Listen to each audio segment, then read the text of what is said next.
तो आज के वीडियो में बात करेंगे सीलिंग फ़ैन के बारे में। तो यहाँ पे आप देख सकते हैं सीलिंग फ़ैन का स्पीड बढ़ाने पर बिल ज़्यादा आता है या कम आता है। तो इसके बारे में पूरा डिटेल में बताऊंगा। वीडियो अच्छा लगे तो लाइक कर देना और हमारे चैनल को सब्सक्राइब कर दो। तो चलो जल्दी आगे बढ़ते हैं। तो सबसे पहले यहाँ पे सीलिंग फ़ैन के बारे में कुछ जान लेते हैं कि सीलिंग फ़ैन के अंदर कौन सी मोटर होती है। तो आपको मालूम रहेगा तो अच्छी बात है। तो मैं यहाँ पे आपको बताता हूँ और यहाँ पे नोट डाउन कर देता हूँ। तो सीलिंग फ़ैन के अंदर होती है परमानेंट कैपेसिटर मोटर। तो आपको मालूम नहीं रहेगा तो यहाँ पे आप ध्यान में रखिए। इसके अंदर होती है परमानेंट कैपेसिटर मोटर।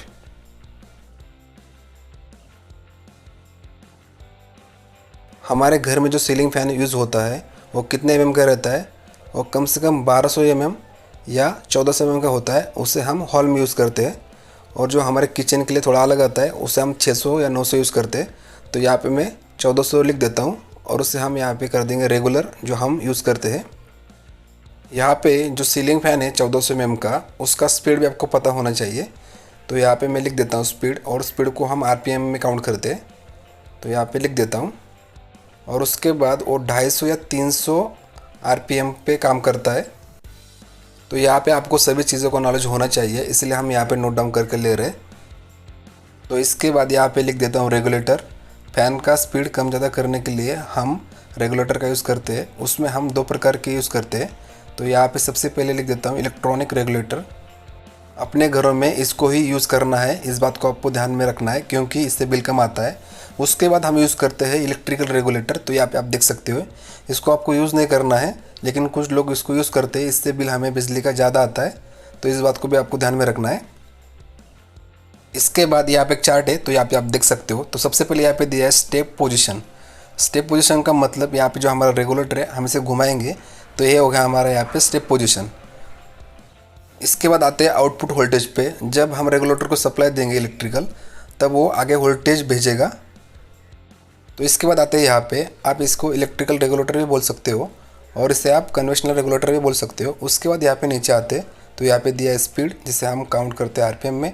हमारी पावर है उसे हम काउंट करते हैं वाट में।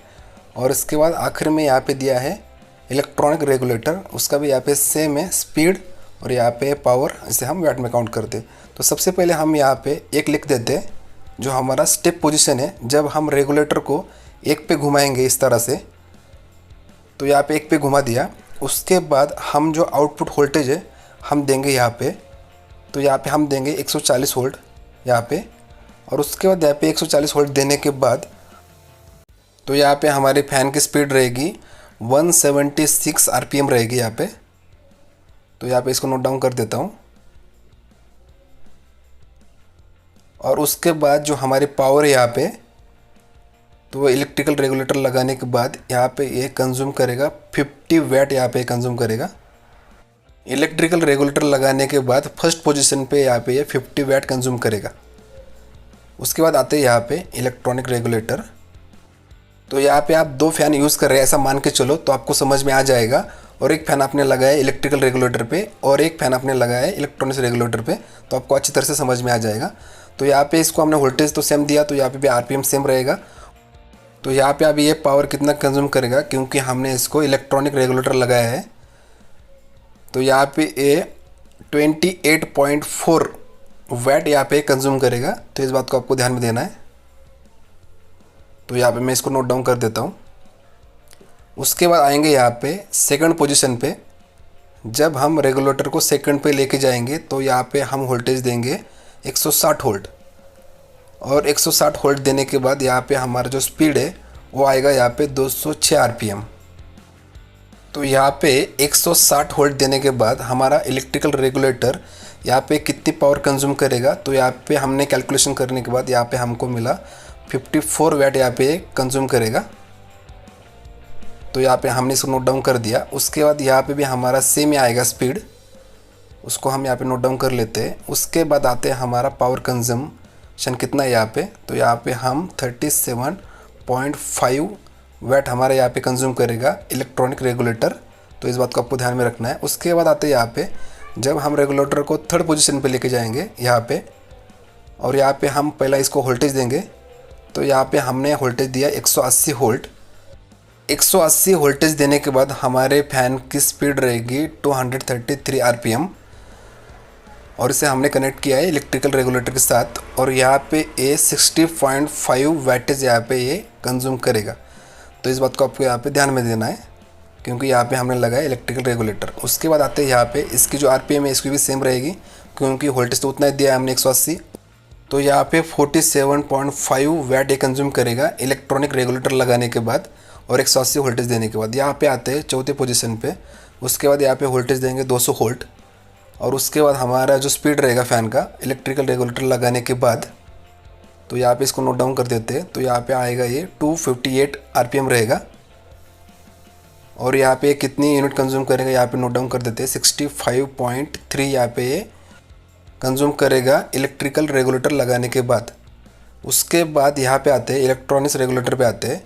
तो यहाँ पे हमारा आरपीएम जो स्पीड है वो तो सेम ही रहेगी, क्योंकि वोल्टेज तो हमने सेम ही दिया है। तो यहाँ पे सीलिंग फ़ैन 57.3 वैट यहाँ पे कंज्यूम करेगा। तो यहाँ पे इसको हमने नोट डाउन कर दिया है। इसके बाद आते हैं स्टेप पोजीशन 5 पे। तो यहाँ पे हमने रेगुलेटर को 5 पे कर दिया। तो यहाँ पे आप देख सकते हो। उसके बाद इसे हम वोल्टेज देंगे 230 वोल्ट। और यहाँ पे हमारी फ़ैन की स्पीड रहेगी 283 आरपीएम। और इसके बाद ये कितनी वैटेज कंज्यूम करेगा यहाँ पे नोट डाउन कर देते हैं। 73.5 वैट ये कंज्यूम करेगा इलेक्ट्रिकल रेगुलेटर लगाने के बाद। उसके बाद इसको भी जो स्पीड रहेगी इसकी आरपीएम वो भी यहाँ पे सेम ही रहेगी 283। और उसके बाद इसकी भी पावर यहाँ पे सेम ही रहेगी, क्योंकि जो हमारा रेगुलेटर है वो हमने 5 पे कर दिया है। उसके बाद यहाँ पे हमने वोल्टेज दिया है इसको 230 वोल्ट। तो यहाँ पे कुछ रेजिस्टेंस बचेगी ही नहीं। तो जो हमारा फ़ैन है वो पूरे स्पीड से घूमेगा यहाँ पे। तो इस बात को आपको ध्यान में रखना है। यहाँ पे नोट डाउन कर देता हूँ। स्पीड ज़्यादा रहेगा तो बिजली का बिल भी आपको ज़्यादा ही आएगा। अगर आपको ये वीडियो अच्छी लगे तो लाइक कर देना, हमारे चैनल को सब्सक्राइब कर दो और इस वीडियो को अपने सभी दोस्तों के साथ शेअर भी कीजिए, ताकि हमारा मोटिवेशन बढ़ जाए और हम आपके लिए अच्छे वीडियो आगे भी लेके आएंगे। आणि आमचे कोणी मराठी बांधव असतील तर हा व्हिडिओ पाहत असतील तर नक्कीच या व्हिडिओला शेअर करा आणि आपल्या मित्रांना पण सांगा आपल्या चॅनलबद्दल। यहाँ पे जो चार्ट है वो गवर्नमेंट का ही चार्ट है और यहाँ पे उन्होंने जैसा बताया है वैसा हमने आपको बताया है। और यहाँ पे इलेक्ट्रिकल रेगुलेटर लगाने के बाद वो कितनी यूनिट कंज्यूम करता है यहाँ पे आप देख सकते हो। और उसके बाद जो हमारा इलेक्ट्रॉनिक रेगुलेटर है लगाने के बाद वो कितनी एनर्जी यहाँ पे कंज्यूम करता है यहाँ पे आप देख सकते हो। तो यहाँ पे हमको इलेक्ट्रॉनिक रेगुलेटर को यूज़ करना है, इस बात को आपको ध्यान में रखना है। तो यहाँ पे मैंने आपको कुछ बातें बताई थी। सीलिंग फ़ैन में हमारे कौन सी मोटर होती है, तो परमानेंट कैपेसिटर मोटर होती है। तो इस बात को आपको ध्यान में रखना है। उसके बाद जो हमारा सीलिंग फ़ैन होता है वो कितने mm का होता है। उसके बाद जो हमारा फ़ैन का स्पीड होता है वो कितना mm का होता है, 250 तो 300 mm तक होता है। उसके बाद हम कौन कौन सा रेगुलेटर लगाते हैं। तो इन सभी बातों को आपको ध्यान में रखना है। और वीडियो अच्छे लगे तो लाइक कर देना और एक बार इस चार्ट को भी देख लो। तो बाय बाय।